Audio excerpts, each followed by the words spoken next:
boxing game. I'm the boxing guy. Watch me take over boxing. Trust me on that. Floyd doesn't know. Not knowing in this boxing game knows what's coming. Trust me on that. When I step in there, I'm gonna shock the whole goddamn world. Trust me on that. Ain't never had a fucking pro fight in your life, motherfucker. You'll get the fuck beat out of you. And if you want 8-ounce gloves, let's put 8-ounce gloves on. If you want 4-ounce gloves, let's put 4-ounce gloves on. Yeah, good luck with all that, dude. Good luck with all that. Don't fool the public. Don't fool the public.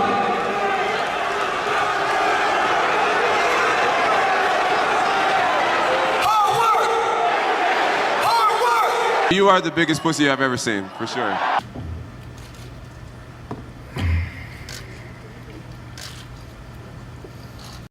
The result of one fight will not overcome everything I've done in this sport. But the reality is, for me, I do need to win this fight. Because if you look at all the things that I've done in my career, I've done it all outside of beating John Jones.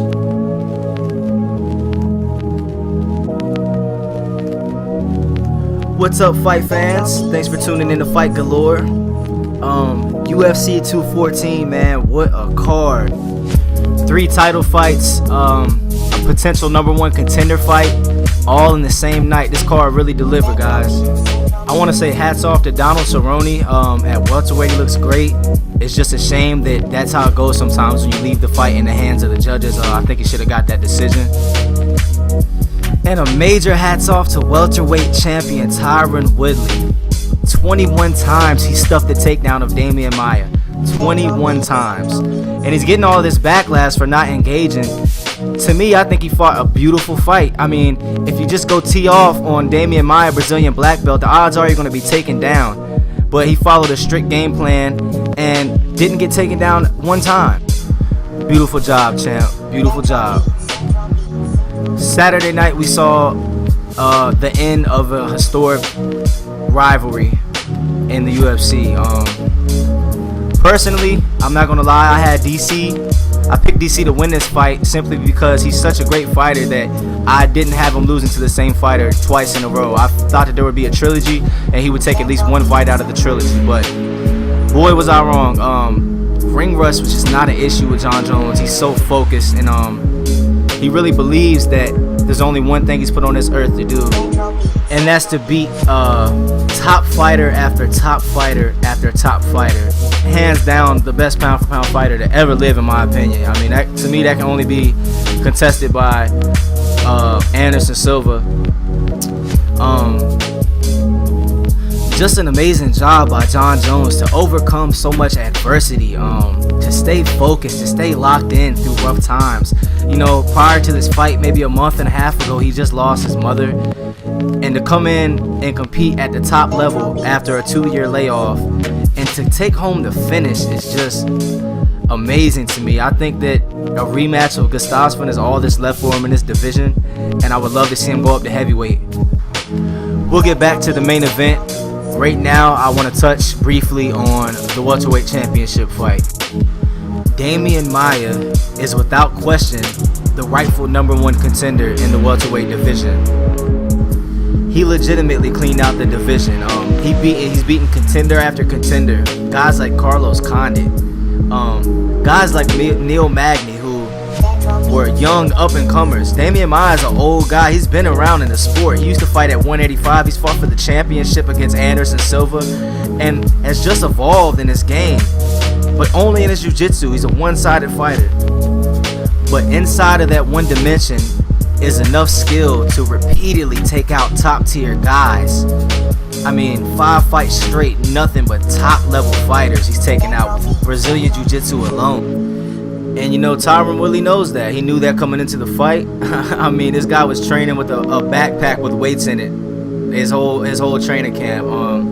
He's just very professional in his approach to defending his belt. And people can call him boring all they want, but you would have to say the same thing about GSP. You know, when you get to the top level of fighting, you can't afford to make those mistakes. You can't afford to try to be a crowd pleaser. You have to do whatever you can to win the fight.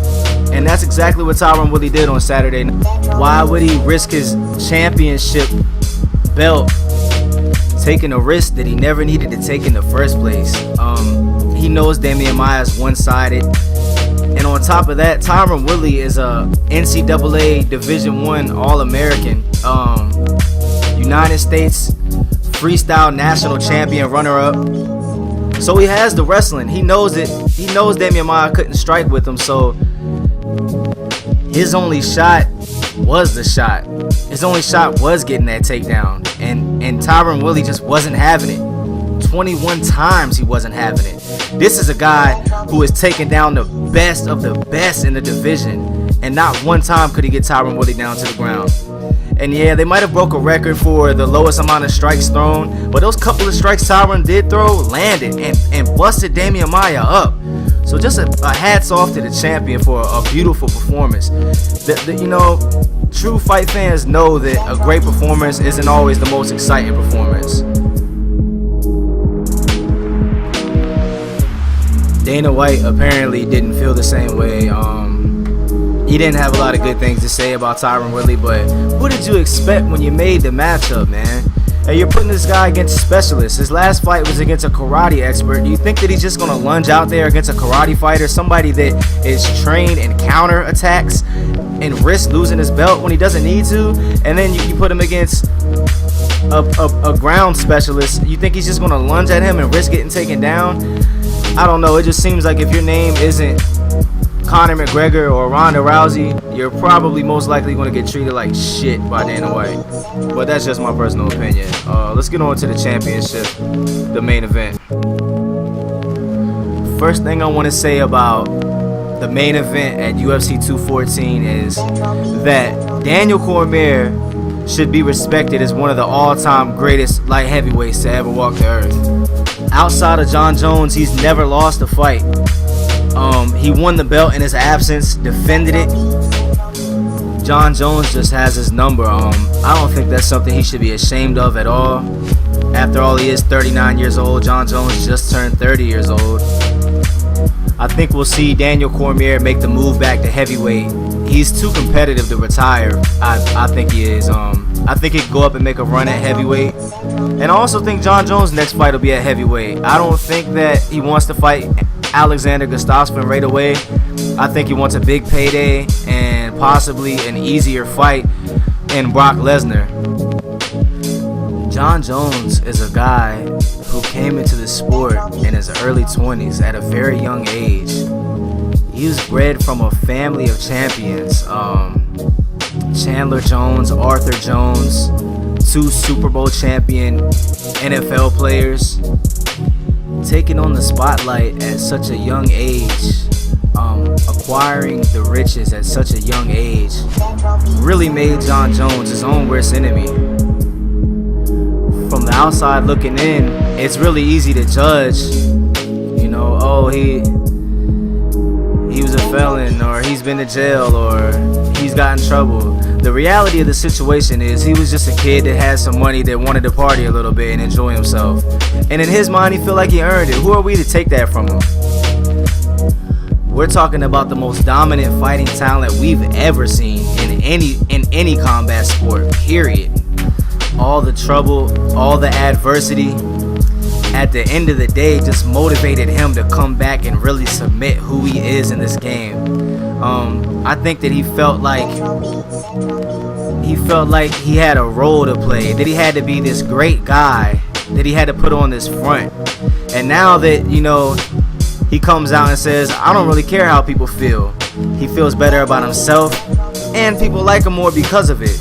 So hats off to Jon Jones to come right back off of a layoff after the death of his mother. Not only beat Daniel Cormier, who has been active all this time that he's been gone, but to finish him.